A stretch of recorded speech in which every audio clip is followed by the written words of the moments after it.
Hey guys, what's going on? Josh Glazer here with GRC3D printed parts. So I wanted to make a video. I've gotten quite a few requests, as you may or may not have seen, posts talking about the GRC3D 1.3 to 1.8 tire scrub and trim jig. So this jig, when you're going to 1.8 comp wheel, typically because of the tire size, unless you're doing cut and shuts, you're using a 1.3 68, 70, 72, 74 millimeter tire. I do make the jig to go from a 1.0 to a 1.3 or a 1.0 to a 1.8, but most commonly it's a 1.3 to a 1.8. So I wanted to go over this and show everybody just how it works, so everyone has a clear understanding. It's easy to use. It makes it, or I like to think it makes it pretty painless. That was the goal. So to get started, the jig will come together or assembled like this. You have your 1/2-inch nut driver handle, and then this is the screwed flange with the nut driver, so you're going to use it to tighten, loosen. This side is threaded, threaded handle.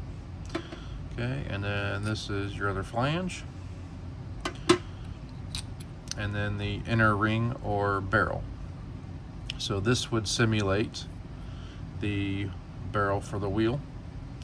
If you don't have an insert for your wheel to go over this, I have printed one that I pretty much use all the time. The purpose of having an insert over this barrel is when you're scrubbing in the tire, you want to have pressure on the tire from the inside, because when you're scrubbing it, if you don't have the pressure, the tire is just going to want to fold over, lay down, it's going to skip, and you're not going to get consistent scrubbing in. So you'll see what I mean when we get to that point. So also, some people want to run foams, and depending on your rig setup and your weight and your terrain and the tires you're using, it can be a bit of a pain to get the foams cut just right for those barrels. So this jig helps with that. So as you can see, this one has already been cut. Here's the 1.3 foam that would come with this Mias M Pro pin.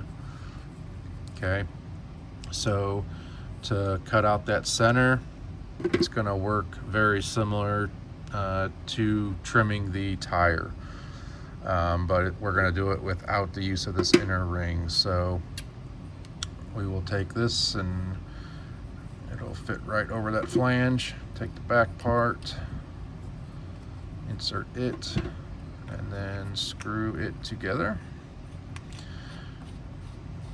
And you're going to go all the way tight, just snug it. Once you do that, the foam insert should be snug on there. Okay. You're always going to want to make sure that you are starting with a fresh or sharp blade. All right, now at this point, my preferred way of doing it, just because it allows me to be as consistent as possible, is I put it on a flat surface and then I rotate it while holding my blade against this flange, and that's how I'm going to ensure that I get a nice clean and even cut. So we'll just insert right there and start rotating. I'm actually going to move it down here, it's easier on this surface. I'll move the camera so you guys can see. All right, so we're just going to insert the blade, lightly rotate, let the blade do the work, And with each full rotation, you'll feel the blade just kind of break loose a little bit. You'll go down a little bit further. Okay. Once we've gone all the way around and halfway down the blade or halfway into the foam, we'll flip it over and repeat.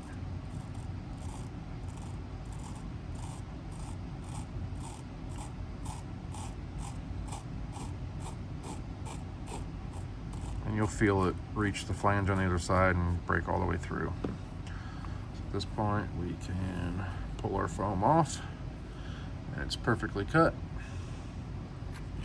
You can unscrew the jig.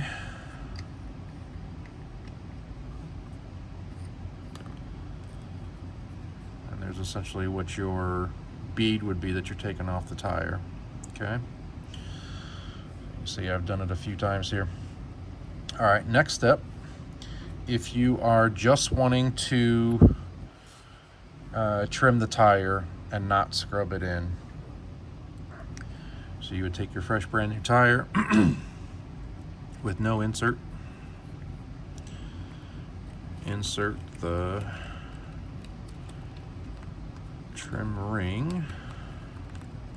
So this is going to be the surface that you're cutting on, if that makes sense. So when it's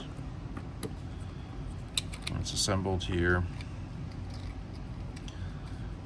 and you're rotating it, you're going to keep your blade against this flange here, and this inner ring is going to be your cutting surface, basically your cutting board.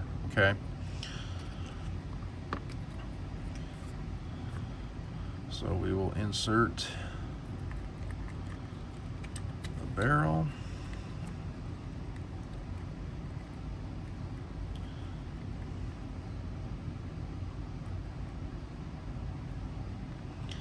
Centered.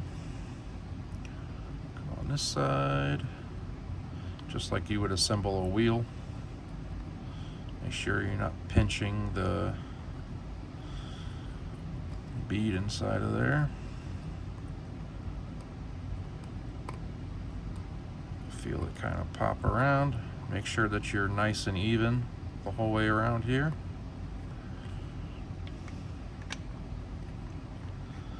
And then check both sides. Make sure we're on there even. Give it a good clamp. Okay. And then at that point, we're going to do just like we did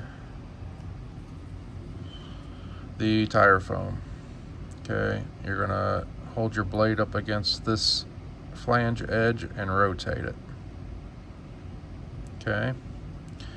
If you are wanting to scrub the tire in, here, I have another. If you're wanting to scrub the tire in,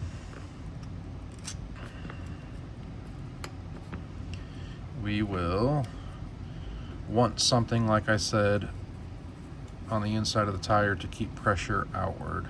Okay. So at that point, we will take our trimmed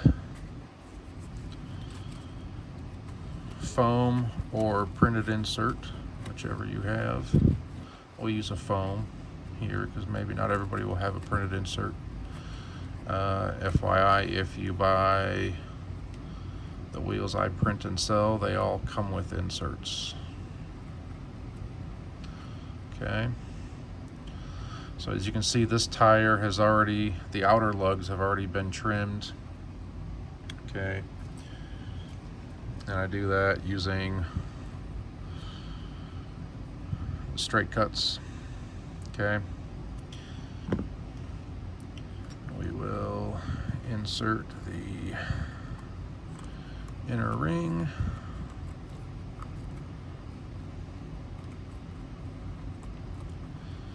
Get it centered, just like if you were putting a wheel and tire together.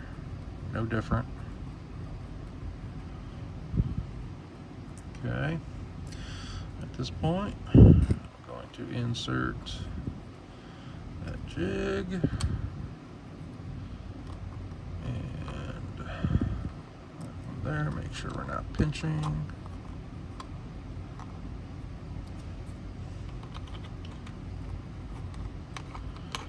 Screw it together.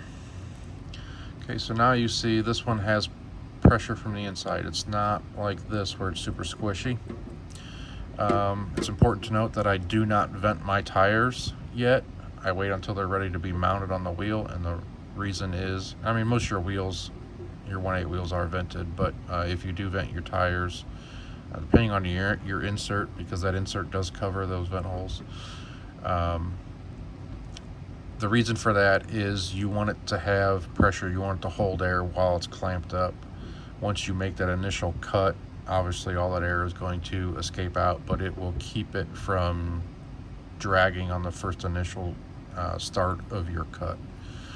So this one's clamped up with an insert to help keep pressure. We've trimmed all the outer lugs off. At this point, you will remove your 1/2-inch drive handle.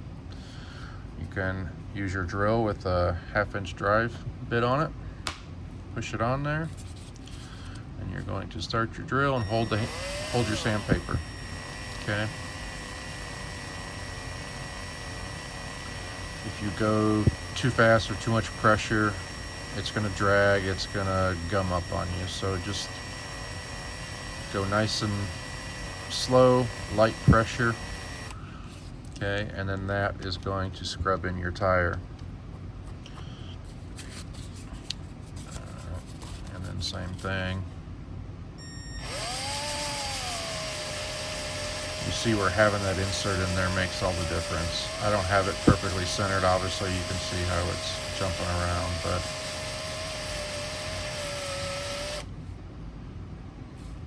you see how nice that scrubs it in. Okay, once you've done that, then you can trim it for your wheel. But if you plan on scrubbing it, you don't want to trim your tire for your wheel before this step, because you won't be able to clamp the tire anymore. All right, so last step, if you're wanting to trim the tire,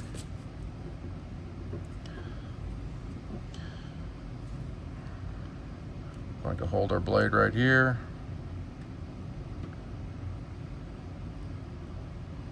Rotate. Just keeping consistent pressure. Just keep turning. And you'll feel it. It'll reach a point where it's not cutting tire anymore, and you only feel it digging into your barrel or cutting board. You'll see the tire raise up also. Okay, so that should be pretty well cut through the whole way. Just give it a little pull test, tug test. Like I said, these Mias tires are super sticky. Okay, so we're cut on that side. We'll flip it over. Same thing. Hold it against this flange. Keep your blade steady and still. Light, very light pressure. If you got a sharp blade, X-Acto knife blade, it makes it very easy.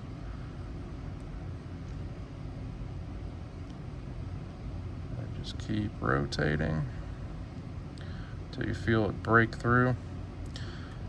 I'm going very slow for the video so you guys can see, but after you've done a few, it goes really fast. You'll get really efficient at it. And this thing makes it so easy.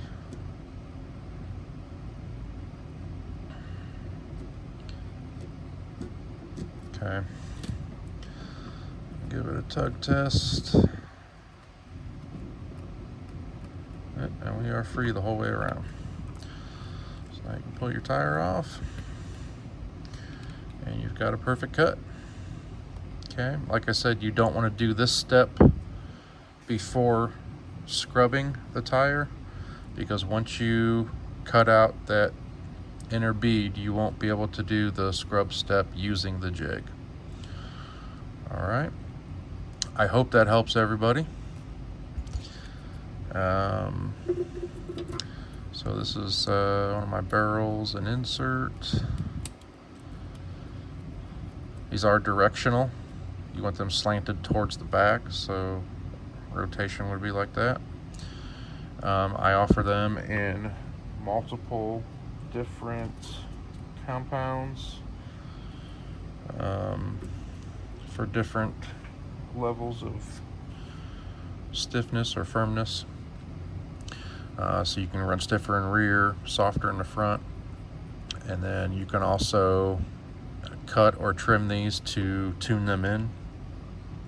Or if you're wanting to run a much smaller, like a 364 on a 1/8, you can also cut them shorter. Okay. So we would then insert it in the tire.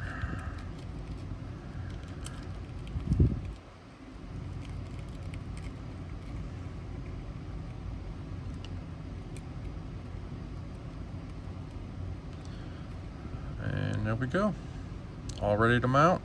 You see all your screw holes are exposed.